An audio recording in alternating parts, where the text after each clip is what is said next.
sis, another day, another lakotch. Nandito kami ngayon sa SM North and kakakain lang namin sa BBQ, kay BBQ. Walang iba, ang favorite ni Tamtam. And ayun, ang sarap doon. Sa SM North, hanapin niyo si Kit. Okay yung service nila. Di ba Kit pangalan niya, sabi niya kanina. Basta ayun. Ganda ng place dito kasi maluwag. Unlike sa ibang store na masikip. Di ba sa Fairview, medyo masikip. Sa MOA din. Sa MOA din. Get the best. Dito daw ang the best, sabi ni Tamtam. And ayun lang, po tayo ng MOA kasi doon kami mag-overnight. Tatakbo ang tita ko. Kami, wala lang. Kami ni Tamtam doon lang. Tatambay lang kami.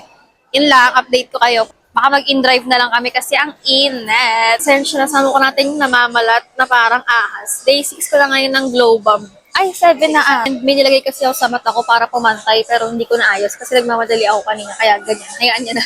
May ayusin ko siya.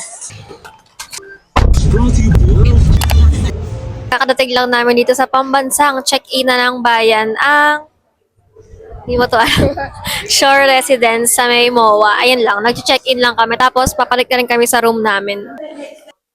Hello mga sis! Kakarating lang namin dito sa Airbnb. Kakapasok lang namin and happy agad kami kasi ang bango pagpasok namin. Tsaka mura lang namin ito nakuha, 2,000 lang. Ito kami magsistay tonight hanggang tomorrow. And mamaya bababa ulit kami, gagala kami sa MOA bago matulog ang tita ko. Kasi kailangan niyang matulog agad kasi midnight run yung Hoka. So, 12 ata, 1, ganon, parang start na nung run niya. Pakita ko sa inyo kung anong itsura sa loob. Syempre, maliit lang naman yung mga ganito, pero okay na rin sa amin to. Kasi 3 lang din naman kami and pull out yung bed, kaya kasya kami.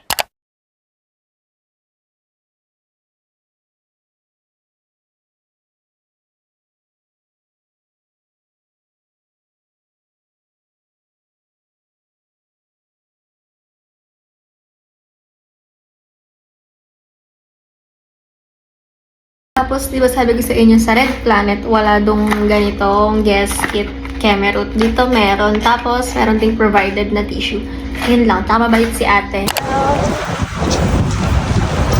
Sis, andito na kami sa MOA. Nag-jeep na lang kami papunta dito. Dumaan lang kami sa gitna kasi may tinignan si Tamtam doon. Hindi ko alam sino yun. Lagay ko na lang dyan. Tapos, ayun lang. Ganap lang kami ng kakainan. Coffee latte regular. Spanish latte na small. Slice ng Yema Sansiban. Ano pong best seller dito?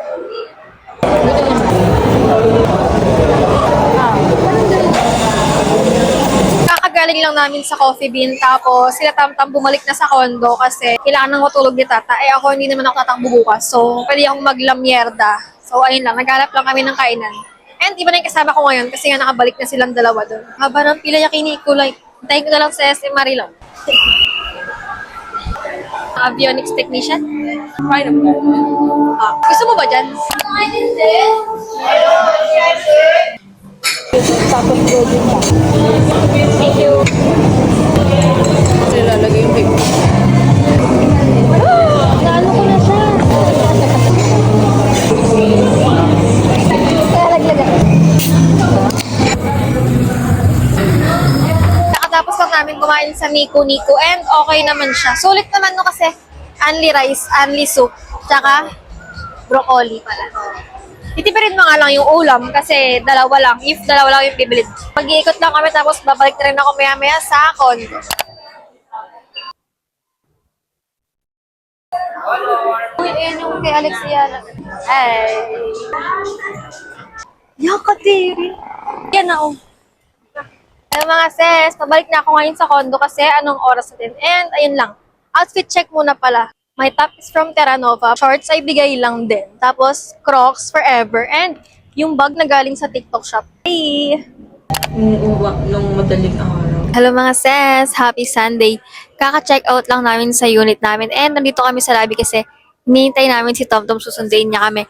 Okay naman kami sa unit namin. Ang problema lang ay kasama namin matulog yung mga maliliit na ipis.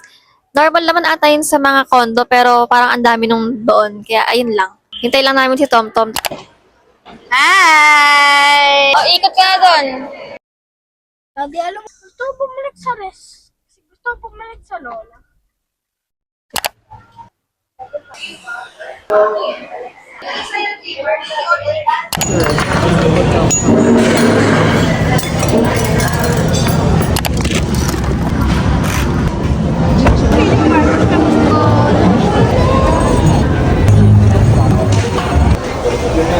Ilan to?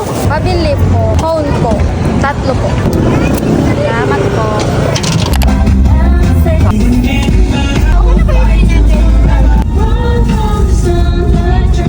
Hello mga sis, nakauwi na kami at hindi na ako nakapag-update kanina kasi ang init, tas inaantok na rin kami at pagod na. Ayun, pagkasundo nila sa amin, kumain lang kami sa Aristocrat malapit sa MOA. Tapos, dumaan kami saglit sa Divisoria kasi ang bata ay may biniling laruan. Ayun lang naman, tapos umuwi na rin kami agad kasi magpapahinga na ang mga tao. Yun lang, salamat ulit sa panonood. Hanggang sa susunod na lakwatsa. Bye! Yan, global update pala. Hindi ko alam if pansin niya, pero ang hapdi na niya. Medyo nagta-tight na yung skin ko. Tapos may mga nagbabalat na dyan sa ibang parts. Tapos may mga namumulat tayo dito, ganyan. And normal naman yun. Mawawala rin naman yan after a while. Hindi ko alam pang ilan day na natin ngayon. Day 7 na ba or day 8 na ba? Hindi ko alam. Basta mga 1 week na rin tayo nag-a-apply ng Global. Man, every night lang ako nag-a-apply kasi nga mahapdi siya, masakit. Hindi ko kaya pag morning and night. Lalo na sa morning kasi sobrang init sa umaga, di ba? So, ayun.